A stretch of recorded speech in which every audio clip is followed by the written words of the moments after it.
Friends, Tirupati దేవస్థానంలో దొంగతనం 100 కోట్లతో పట్టుబడ్డ మంత్రి. ఈ విషయాన్ని తెలుసుకునే ముందు వీడియో అయితే కంప్లీట్గా చూడండి. అప్పుడే మీకు కంప్లీట్ ఇన్ఫర్మేషన్ ఏంటో అర్థమవుతుంది. అదేవిధంగా చాలామంది వీడియో చూస్తున్నారు కానీ సబ్స్క్రైబ్ చేసుకోవడం మాత్రం మర్చిపోతున్నారు. దయచేసి సబ్స్క్రైబ్ చేసుకోండి. సబ్స్క్రైబ్ చేసుకోవడం వల్ల నేను చేసే ప్రతి ఒక్క అప్డేట్ మీరు ముందుగానే పొందగలుగుతారు.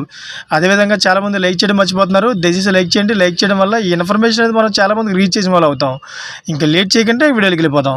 ఫ్రెండ్స్, తిరుమల తిరుపతి దేవస్థానం మాజీ ఈఓఏవి ధర్మారెడ్డి, టీటీడీ మాజీ చైర్మన్, తిరుపతి మాజీ ఎమ్మెల్యే భూమన కరుణాకర్ రెడ్డి అక్రమాలపై ఆంధ్రప్రదేశ్ ప్రభుత్వం విచారణ జరిపించాలని ఆంధ్రప్రదేశ్ బీజేపీ అధికార ప్రతినిధి భానుప్రకాష్ రెడ్డి ఆంధ్రప్రదేశ్ సీఎం చంద్రబాబుకు, ఉప ముఖ్యమంత్రి పవన్ కళ్యాణ్కు మనవి చేశారు. ధర్మారెడ్డి, భూమన కరుణాకర్ రెడ్డి అధికారం అడ్డం పెట్టుకుని అనేక అక్రమాలకు పాల్పడ్డారని భానుప్రకాష్ రెడ్డి ఆరోపించారు.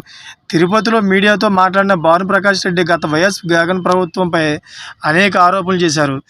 గత వైసీపీ పాలనలో టీడీపీలో అనేక అక్రమాలు జరిగాయని, సీఎం హోదాలో వైఎస్ జగన్ కూడా టీడీపీ అక్రమాలు చూసి చూడనట్లు వ్యవహరించారని, వైసీపీ నాయకులు వెంకటేశ్వర స్వామి వారి డబ్బును దోచుకున్నారని బీజేపీ నాయకులు భానుప్రకాష్ రెడ్డి, వరప్రసాద్ ఆరోపించారు.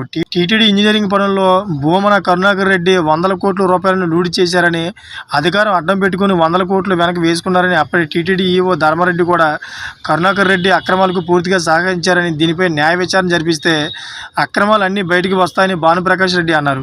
టీటీడీ మాజీ ఈవో ధర్మారెడ్డి, మాజీ చైర్మన్ భూమన కరుణాకర్ రెడ్డి అక్రమాలపై న్యాయ విచారణ జరిపించాలని బీజేపీ నాయకుడు భానుప్రకాష్ రెడ్డి ఆంధ్రప్రదేశ్ ప్రభుత్వాన్ని డిమాండ్ చేశారు.